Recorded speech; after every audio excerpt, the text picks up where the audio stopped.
Interested in all things psychology? You are at the right place. Here, we bring exciting and thought-provoking ideas. We travel into our minds and some things out of this world. Welcome to the Psychology Debrief. Hello and welcome to the Psychology Debrief. I am your host, Sam Fairlamb, and today we are focusing on gender diversity. I'm joined today by firstly Dr. Nuno Nodin, whose research focuses on the lives of LGBT plus individuals, as well as increasing inclusivity of universities for sexual minorities. I'm also joined by Katie Bryant, who's recently completed her thesis on transgender and gender diverse young people's views on fertility preservation and parenthood.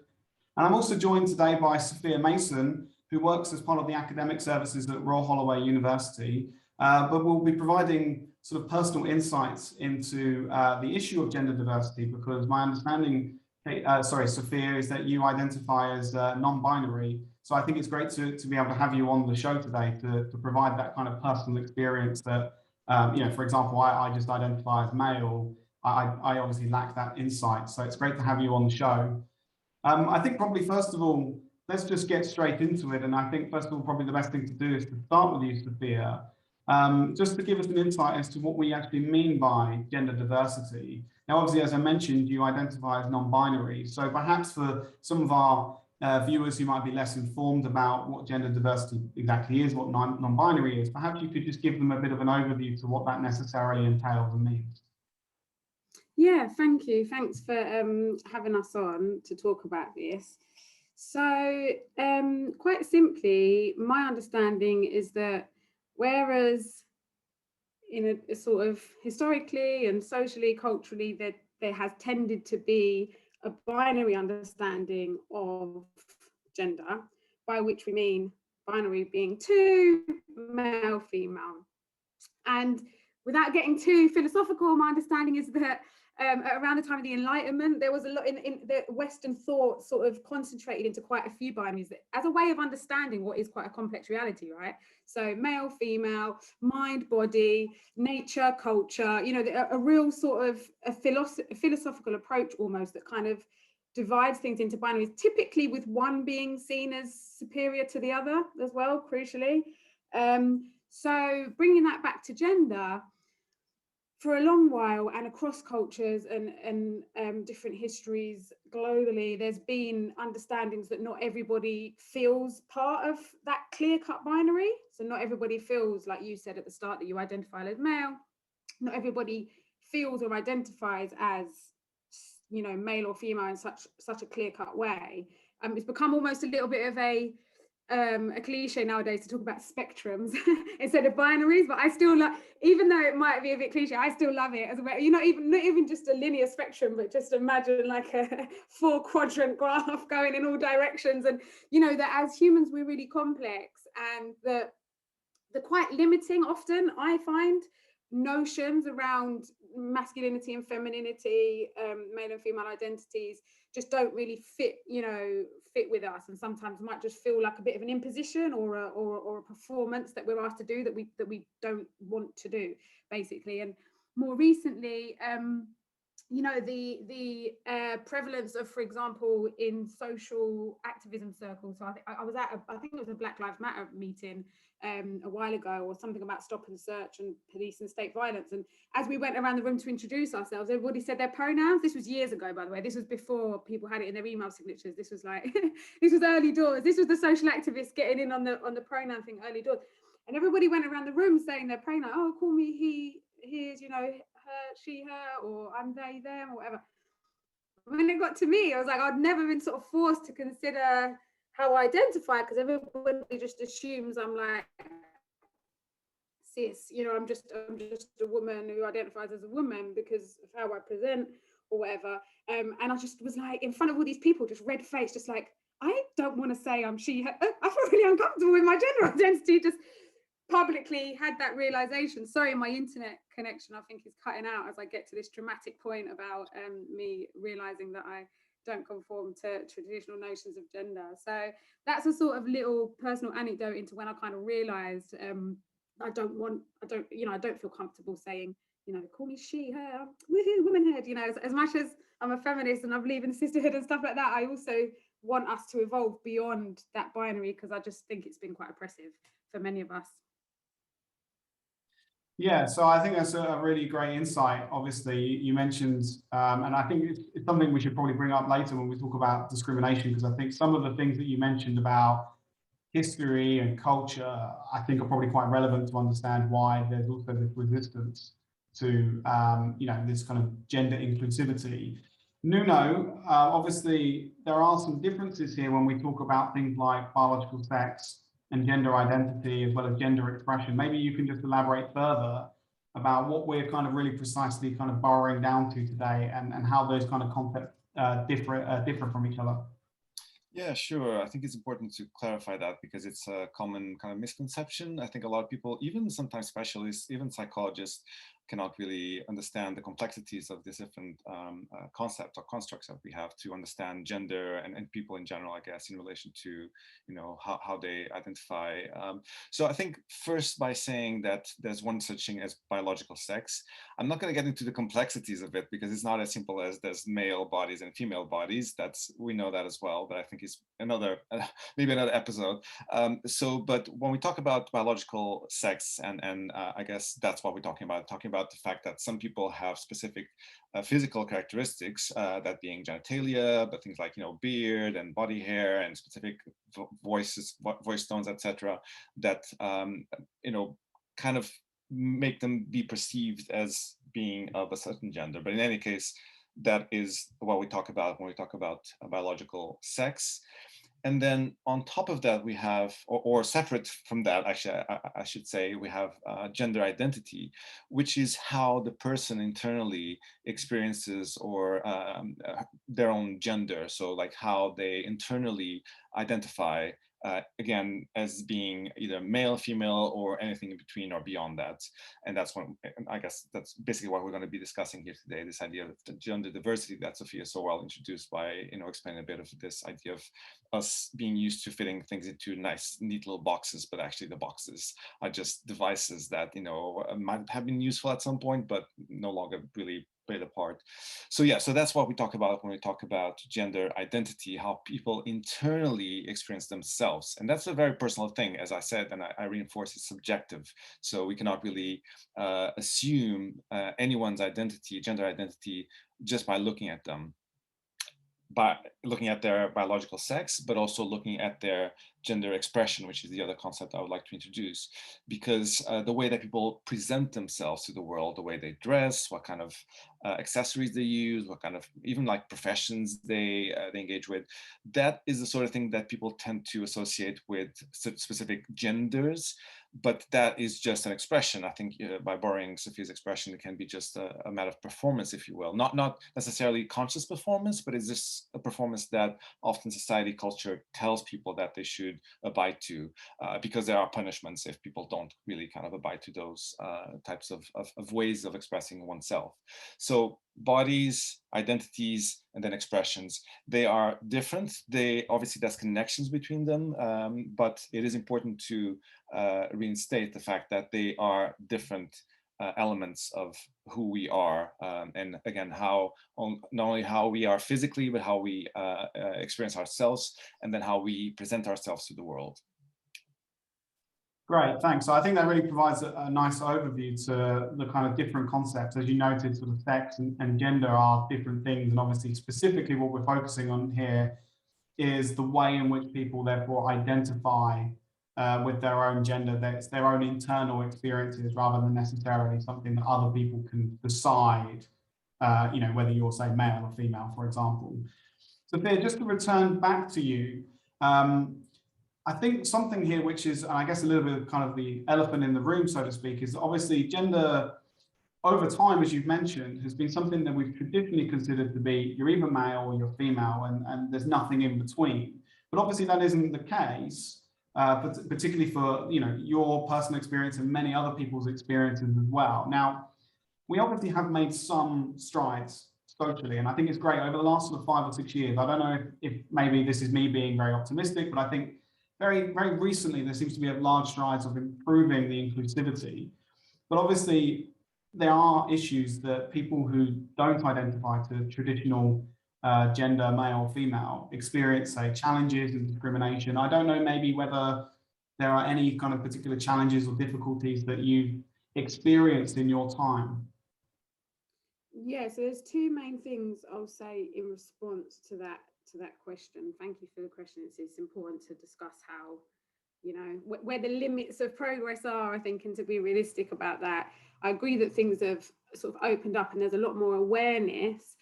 But the first thing I'll say is that, you know, the main issue that I think I face is still just like lack of visibility, lack of understanding. I think when applying for a post, I was filling out the HR, you know, diversity, the section at the end of the job where you say what you are, and there was like no option for, I think it was maybe prefer not to say, I think it was male, female, prefer not to say, but there was no other, there was no non-binary, there was no anything. And I did feed that back to HR to just like blank kind of stares, you know, nobody really seemed to be taking that on. So I think there's still a lack of, you know, I don't think we're capturing any data around, for example, as in, I don't think centrally there's really any attempt that I'm aware of to include broader, you know, spectrums around gender identity in you know, HR policies. Not that I care massively about HR policies, but you know what I mean, there's still a lack of visibility, I think, in that sense, and a lack of understanding. You know, if colleagues, however you sort of well-intentioned or well-meaning, just maybe not understanding you know, what a different sort of gender identity might mean. Then the second thing I want to speak to is a bigger question really around what it means to be wanting to go beyond the established binary gender identities when some people are really wedded to them. So, you know, some people really believe in the man should protect and the woman should cook. You know, there's still people who really think society worked in some you know, in some point in history, that this was a lovely, you know, balanced, you know, I'm half Sicilian, and my family there explained that, you know, that's just the way things was. Men worked on the field and women, you know, cooked and did everything at home. And to them, that's kind of like, it made sense, you know. Whereas I guess for my generation, you know, that we don't have that kind of, well, I personally don't have that kind of traditional, you know, I don't have that that feeling that that was a positive thing, or that it's something that should be maintained or reproduced, etc. So the point I want to get to is that I'm still identified by others as a woman, people who haven't taken what Nuno said about not assuming how people present. And so probably the most prevalent kinds of discrimination that I feel are still related to, you know, people making sexist comments. The bigger question I'm getting to with this final point is about this tension that I feel between, on the one hand, feeling so proud to be part of queer communities that are very ready to accept all beings as they are in their beautiful diversity, and not force people into boxes, and the growing number of people who are really open to, you know, allowing humans to express themselves in all the different ways that they might feel they want to. And then on the other hand, people who don't understand, and or sort of like willingly don't want to understand, and, you know, think I should shut up and stay in the kitchen, which is another like funny little joke people sometimes say when they hear I'm a feminist, you know. And it so that's a complexity that I really sit a lot with, is like, you know, a man who wants to sexually harass me when I'm walking down the street isn't going to say, oh, she's got a really baggy top on and she's got no makeup on, so clearly she's non-binary and I won't sexually harass her. You know, it's not really as much of a protection as I might want it to be, if that makes sense. So that broadly speaking, that's two of the main things that I would say are issues with regards to discrimination. Yeah, and I think what you're sort of saying, I think part of what you said, it reminded me of a distinction that sometimes we make in psychology when we talk about prejudice. And I mean, particularly the work that I'm thinking of applies to racism, but they make a distinction between subtle and blatant. And, you know, we often associate prejudice and discrimination to this big blatant discrimination when we think about overt, you know, malignant, nasty ways of treating people. But in many respects, what you kind of mentioned, like, for example, in certain forms where it just kind of omits the possibility for you to just put non-binary, it's a subtle form of discrimination. And it's still an important one. And in many respects, it's these things that we also need to tackle. It's not just if we focus on saying, well, look, there's a small minority of people in the population that have a real attitude to these ideas, we miss the point that actually it's a systemic issue that even, I would admit, I'm very pro gender diversity, but there are small things that probably I don't recognize in my day-to-day life where, I will accidentally make these sort of mistakes. And it's something that, you mentioned increasing awareness, and I think that's a really good point. So I like that idea.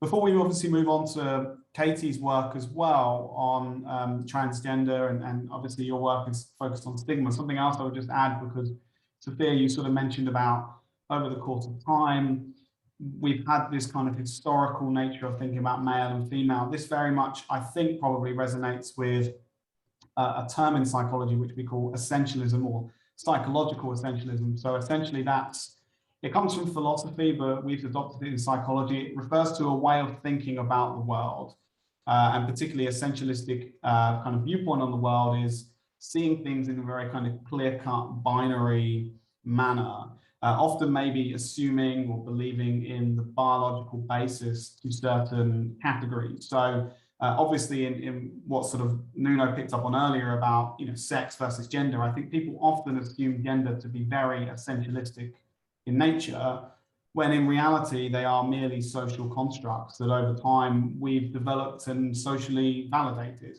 And the point is that research on essentialism, although I'm not familiar if it's necessarily looked at things like non-binary status and so forth, it does tend to show that those sort of individuals are more likely to hold prejudicial attitudes, say towards Black individuals, for example, is an example. So that may resonate a little bit with what you're sort of saying, I guess, about how over time culture has very much ingrained these kind of views. And I think often, our culture can be quite essentialistic in its viewpoint on maybe gender. Anyway, moving on to Katie. Obviously, you've just completed your thesis. Congratulations. And obviously, you looked at transgender and diverse views towards fertility and parenthood in particular. And I believe some of your work kind of revealed levels of stigma and discrimination a little bit similar to what we're sort of talking about now. Yeah, absolutely. There's a lot of stuff as we've been speaking that's been making me think about stuff the participants said. So there were 4 major themes that came out of the thesis. One was stigma, one was the unimportance of biological parenthood, one was hegemonic cisnormativity, and the final 4th one was barriers to fertility preservation. But on the stigma front, all of the participants were very concerned about the discrimination they would face becoming parents in lots of different forms. They were worried about them receiving it, but also their children being stigmatized. Also, they were so thoughtful when thinking about potential children, them witnessing them receiving stigma. So I guess like vicarious trauma. And also, even if nothing bad happened, them projecting their anticipated anxiety onto their children. And also because of the way attitudes are, sadly, they aren't as progressive as they should be. Accessing parenthood was a problem, whether that was via reproductive methods or adoption and fostering. So there was huge concerns around stigma. And I think sadly 5 felt that would actually prevent them becoming parents because they didn't feel they wanted to have to deal with that. So yeah, stigma was massive. And even I guess it links to the other theme that came up in terms of like dominant cisnormativity and like Sofia was mentioning there not being a non-binary box.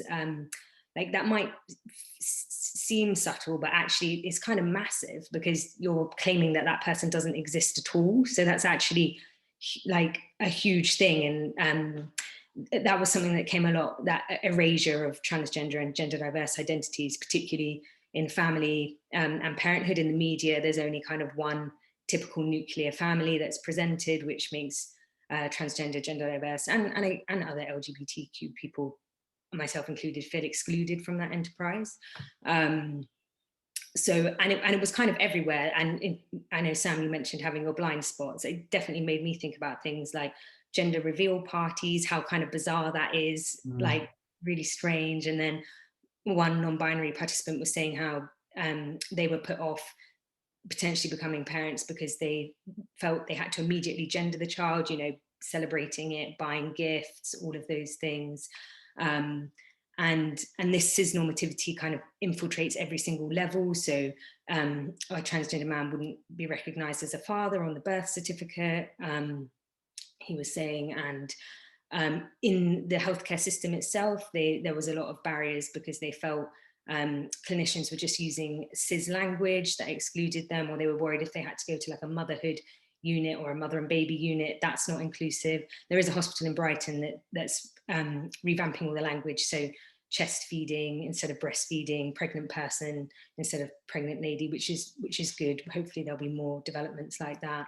But yeah, that was definitely one of the big takeaway messages. And as Sophia was saying, I think if we can expand this strict binary, it's just going to help everybody, because another thing that came out of it was how restricted people felt by these socially prescribed gender roles about becoming a mother and father. And the participants who felt less distressed were able to define parenthood by behavior, values, and function rather than by gender. You know, they were saying, you know, it's about personality, not gender. And although a lot of them understood that all these ideas about being a mother and a father, a man and woman, aren't accurate, that didn't always help, because they still felt incredibly invalidated because the rest of the world perceives it that way. So no, I think a lot of what's said definitely came through in the interviews. I'm happy to elaborate any more if there's any questions.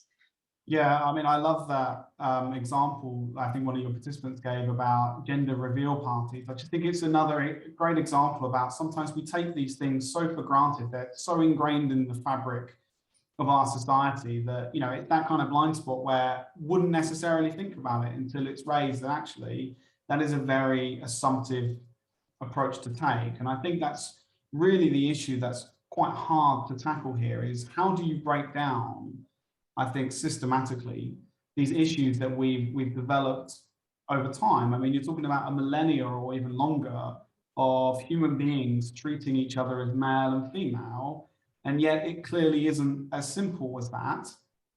Yet our society is very, very much directed towards that. And, you know, I mean, obviously I mentioned subtle earlier, but another issue here is that often our attitudes are implicit, right? And they're automatic. We often, you know, whilst we like to think maybe we're always necessarily deliberative in the way that we act, actually we're not. Often we act on things that are based on our kind of schemas, our beliefs, our worldviews, and, you know, typically, you know, people's worldviews and probably general society are going to be oriented towards the traditional binary gender notion. And so their implicit reactions are going to be ones that are unfortunately excluding. And as you mentioned, I think it was a really nice term you did, you kind of erasing their identity or existence, which I think is a really poignant, powerful statement. Sophia, I think you wanted to say something. Yeah, I did have a question for Katie around whether any of the participants mentioned gender neutral parenting, because whilst gender reveal parties have become, you know, really common, famously starting those California wildfires, etc. So it's like, you know, that's not a sign that evil. No, that was a mistake, I'm sure. But anyway, the point being, when you said that, I had this little image of calling everyone to a gender reveal party and then the colour's yellow and they're like, we're doing a gender neutral parenting. I haven't got any evidence of that taking place, but I do know people that are trying to, as best they can, be gender neutral in their parenting, and with great, you know, the children obviously like, you know, the children like what toys they like, they, you know, so that, you know, with some success. And so I was wondering whether any of your participants mentioned gender neutral parenting. They didn't mention specifically raising their children as gender neutral. All of the participants, because they were young, none were actually parents, which was possibly a limitation of the research. But they did all say that they wouldn't impose any gender expectations on their children. They'd give a much more free and open upbringing and see where that takes them. And they were very keen not to reinforce socially prescribed gender roles, especially given the kind of pain and difficulty it had caused them. So they had much more sort of opening parenting practices, and also being parents themselves, you know, taking on like dad roles or mum roles. They wanted to do, you know, everything a parent did or what appealed to them. And as I mentioned earlier, I think it's helpful for everybody if we take a more, open and inclusive approach to parenthood, as this is a specific example, because we know that postnatal depression in women is massive when they have this like ridiculous idealized version of being a mum that no one can aspire to, and then we know that men feel that they can't express their emotion, they have to be strong, and then that reduces opportunities for them to get support. So I think it would be beneficial for all of society if we could move beyond this binary. Yeah, and I think you obviously highlight, your research seems to highlight, at least in one area, where that kind of stigma and discrimination really impacts on their well-being, in the sense that some of them reported, as you mentioned, unfortunately, that they felt like that was going to prevent them from, choosing to become a parent. And that's really, quite unfortunate and sad. And obviously this introduces sort of Nuno's sort of area, which is often, you've looked at the ways in which sometimes sort of society and sort of discrimination can impact on the livelihood and well-being of people, LGBT plus individuals. So maybe you can just speak a little bit about the research you're familiar with. Yeah, so LGBT mental health, well-being, risk, resilience are some of my areas of interest, and I've done research on that in the past. So all the research suggests that people from a sexual minority background will experience increased levels of stress, of pressure, of discrimination, sometimes of violence. This is even more intense in the case of people who identify or who fit into kind of like, I guess, the gender diverse kind of spectrum that we're talking about. Often people who identify as trans, but not only. And so those people who fit into those profiles tend to experience even higher levels of discrimination and sometimes violence that then often leads them to develop mental health issues. So we know that, for instance, we have higher levels of experiences of depression, of anxiety, of suicidality amongst these groups. And I think traditionally the idea was to associate, these people are, gay, lesbian, trans, so, they just have mental health issues because that's the way it is. It's like, part of the existence. But then I think we shifted, and we needed to shift from that perspective into one, which is, no, I mean, the problem with sexual minorities is the level of discrimination, lack of understanding, again, all these kind of negative things that they are experienced to in society, starting often in their families. So we're talking about situations where people are exposed to indiscriminatory language, to pressures to conform to a certain gender if they don't necessarily, within the family. So the person who was born male, but doesn't particularly like to, play soccer or whatever it is, football, and then it's kind of pressured by the family that they should have a partner of the other gender. So all those kind of pressures end up leading to a lot of distress, and then often that leading on to more serious kind of mental health conditions later in life. What's interesting as well is that we have evidence of this, so evidence that people from sexual minorities have high levels or experience high levels of discrimination, and therefore often have higher levels of mental health issues. But we also know that gender nonconformity is an important element of this, because there's an overlap. So we know that a lot of people who identify as LGBT will present or will identify as being gender nonconforming. And we know that alone, so independently of sexual orientation or gender identity, people who are nonconforming in relation to their gender tend to experience additional levels of distress. So we know that gender nonconformity in and of itself is an added element of causing or leading on to mental health issues. So and this is really interesting because we tend to associate again, experiences of discrimination because people are lesbian, gay, bisexual, trans, but then we know that even people who might be non-LGBT, but who may present as gender non-conforming, will experience distress because they experience similar levels of discrimination and pressures in society to conform. They experience, potentially violence as well that will lead them to develop kind of poor mental health. So I think this is something that's really important for people to be aware, because we've been talking here about the relevance of, being more inclusive and diverse, and to obviously create a more open and inclusive society. But this is important, obviously, for everyone, not only for people who identify as LGBT plus, but also for people of all genders, because that will allow people, for instance, the boy that doesn't like to play football, that should not be an issue. That should not be a concern, of anyone except other than, that person themselves. If they don't want to play football, then it's fine. But no, we have this society that does impose this kind of expectations associated with the gender that people present as. I mean, I find this link between sort of discrimination and well-being, really fascinating. I mean, it's obviously unfortunate that, people's livelihoods are impacted because of the discrimination they face. Something that I'm familiar with, some viewers may be aware, maybe having listened to these or having known me personally, but I'm really interested in existential psychology. And one particular sort of existential perspective we can probably use on the matter is this idea of what's called, or Irvin Yalom called it, existential isolation, which is essentially the awareness that ultimately as we go through life, our experiences are our own and we can never really ever sort of share them, that they exist entirely in our minds, and that despite no matter whatever we do, they are our experiences and our experiences alone. And basically, Irvin Yalom sort of says this is an uncomfortable experience. And sort of other people in the area, like Elizabeth Pinnell, say sort of existential isolation is feeling like nobody understands you at your core. And the point that I'll get to, and I'll try and get to it quickly, is that existential isolation has often been shown to be linked to decreased well-being, increased depression, and that interestingly, people who are what we would kind of call non-normative groups. So what I mean by non-normative groups is essentially you are someone who identifies with not the dominant group in your society. So the dominant group in Britain today would be obviously white, British, being a gender, sort of male, female, and obviously heterosexual and so forth. But people that identify as non-normative, so belonging to a racial minority, a sexual minority, not the dominant religion, and so on and so forth, they experience higher levels of existential isolation.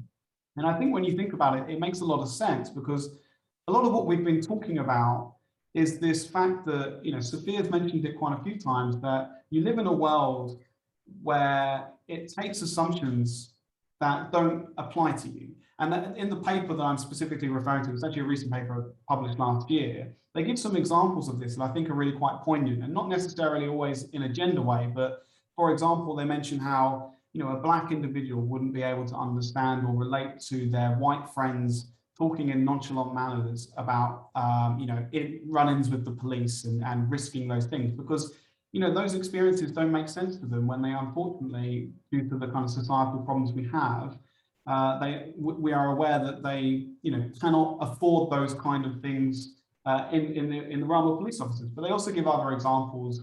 Some of them we've talked about today, like, for example, assuming that if you're a girl, that if you say you've got a partner, it must be, a boyfriend, for example, and similar things along that lines with gender as well. Assuming I can see Sophia, that must mean you're a woman, is an assumption. And we often take those assumptions. And obviously, for people like myself, who are the dominant kind of category in society, I don't most of the time through my daily life experience, therefore, or are reminded rather, that people experience life very differently from me. The point the paper makes is that for people that do belong to a minority group are continuously reminded that ultimately other people do not share their views, do not share their experiences, and therefore experience sort of this heightened existential isolation. Now, Sophia, I don't know whether necessarily this existential perspective resonates with you entirely. Certainly, I think for me, it provides a way in which I can understand these issues, coming from a limited issue with the fact that I obviously don't have those personal experiences, but certainly it allows me a framework to understand where maybe within my own teaching and my general life, I need to be more careful about the assumptions that I make. I don't know if any of that resonates with you at all, however, though. Yeah, I mean, it's a very interesting way of describing essentially, marginalization or, the alienation. There's other ways that it can be understood. I mean, a very simplistic one that went viral a while ago was they used a gaming analogy, and they said, straight white male is the easiest possible setting. So you're all going through the same levels, but you're fighting less big bosses, you're dealing with less existential isolation because your experience is being repeated back to you. There is something very dehumanizing about feeling as though the dominant group in your society doesn't see you, doesn't recognize your experience, doesn't validate, value your experience, etc. So yeah, I think it's definitely an interesting framework. I mean, I have a spiritual practice, which is what keeps me sane. And so obviously we would see that probably as like an ego, that it's the ego that sees everything as separate. But I come from religious traditions that believe in the sort of interconnectedness of all of life. We're all alive at the same time, and we're all just expressions of consciousness. And one of my teachers talks about us all being made up of non-us elements, like we've come into this world, but we're entirely created of things that were in the world before us. And we'll be, so basically I have this whole interconnectedness of being spiritual practice that enables me to stay sane. So that's the main thing. If you saw me frowning, it's because I was thinking people with existential isolation don't meditate enough, because if you meditate enough, you soon realize we are all one. So that's what I was kind of thinking. But yeah, as a way of helping people, like you say, who don't usually think what it must be like to have your whole life experience totally marginalized, I could see why that would be quite an interesting way to frame it. So yeah, I think existential angst is something we all grapple with, especially now in the current political climate, etc. So yeah, I think it's quite interesting. I don't know what others think. There's an article, I think it's by Peggy McIntosh, Unpacking the Invisible Knapsack or Rucksack. That's really good, just as a recommendation for people to read, touching on everything that Sophia and Sam have said. Yeah, that focuses on white privilege, doesn't it? Yeah, she's good. I mean, I think it was a really good analogy to that kind of gaming thing where, people like myself need to appreciate that, society is geared towards us and we have it very favorably. And therefore the onus, not entirely, obviously there's lots of cogs here, but the onus is on us at the same time to do things about it. I think that's a really good point. Anyway, I think just to finish off, sorry, Nuno, you've got a point. Yeah, just a quick point to just also mention, we talk about isolation and we talk about existential isolation, which is not exactly physical isolation, but obviously often equates to that. And that is another important element, because often, people who experience gender nonconformity end up, because of family alienation, because of societal alienation, to be alone. And we know that, social isolation is a very important risk factor for developing mental health issues. So another kind of point to raise and to kind of be aware as well of the importance of fighting this kind of discrimination, because it also has that consequence. Isolating people is never like a good thing. So just to make that point as well. No, that's a great point. I should have probably said, sorry, Sophia. I should have probably said that interpersonal isolation, which is what you mentioned, is separate from, although certainly it can lead to existential isolation. Sophia, go ahead. I was just going to talk about the LGBTQI plus, community's ability to manage what Nuno just described historically, with various different, famously San Francisco in the 60s or whatever, various different levels of success, but have managed to create community. We talk about chosen families and we talk about the creation of community, where, famously the sort of houses of in the drag queen community, etc., where, people create their own families. And again, it's that idea of building up connections again, to overcome that isolation. And I really love that notion of and often coming out of complete necessity, because you've come out, your parents have kicked you out, you're homeless on the streets, and then you're taken in by, a chosen family, perhaps who, New York being another, but there's different sort of ways that this is manifested, that communities have come to support each other so that we can be safe and looked after and feel connected, even though mainstream society, has sort of feels like they've rejected us. Yeah, I think those are great points. We're unfortunately running out of time. I think we could probably go on forever here, and we've really only kind of begun to kind of scratch the surface with these issues. But I think let's just try and finish up on one or two more final issues. So firstly, I know, Nuno, you're doing a lot of work trying to sort of improve the inclusivity in higher education.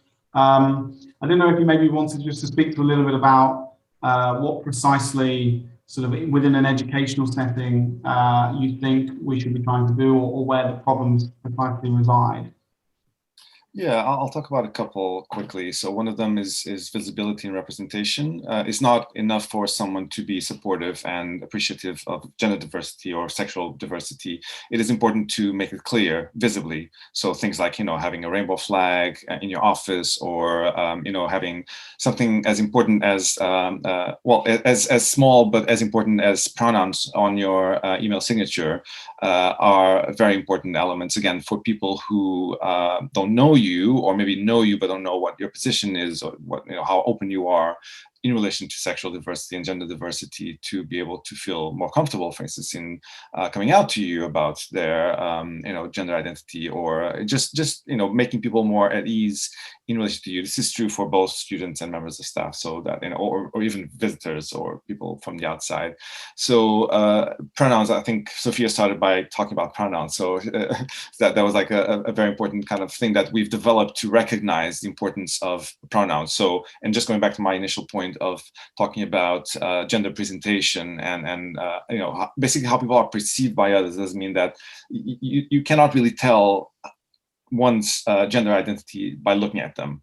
You can, maybe there's there might be something in the someone's presentation that might suggest that they might be gender non-conforming or gender diverse, but don't assume. So it is important to ask people for pronouns. It's okay to forget to do this, but if the person tells you that they prefer pronouns they, for instance, them, they, then just be mindful of that. And we all make mistakes. It's kind of normal to do so. But that's, I think, one of few things that we can do in the university context, but also beyond that as well, to make people a bit more comfortable in being who they are.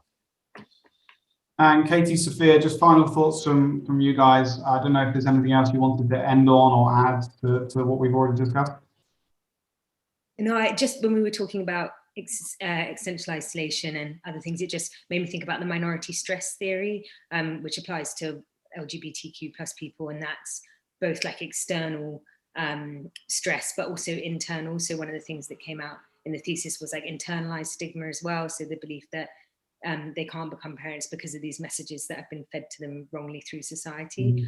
I think that was just one of the things that cropped up that I didn't say out loud. The final thing, oh sorry, my laptop's reflecting in the sun, sorry.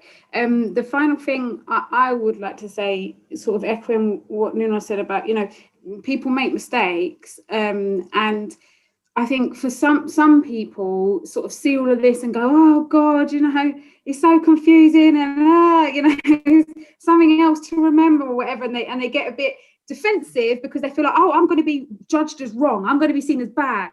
If I don't get all this right, I'll be bad, and I'm the transphobe, or I'm the homophobic, and there can be a bit of unhelpful sort of defensiveness.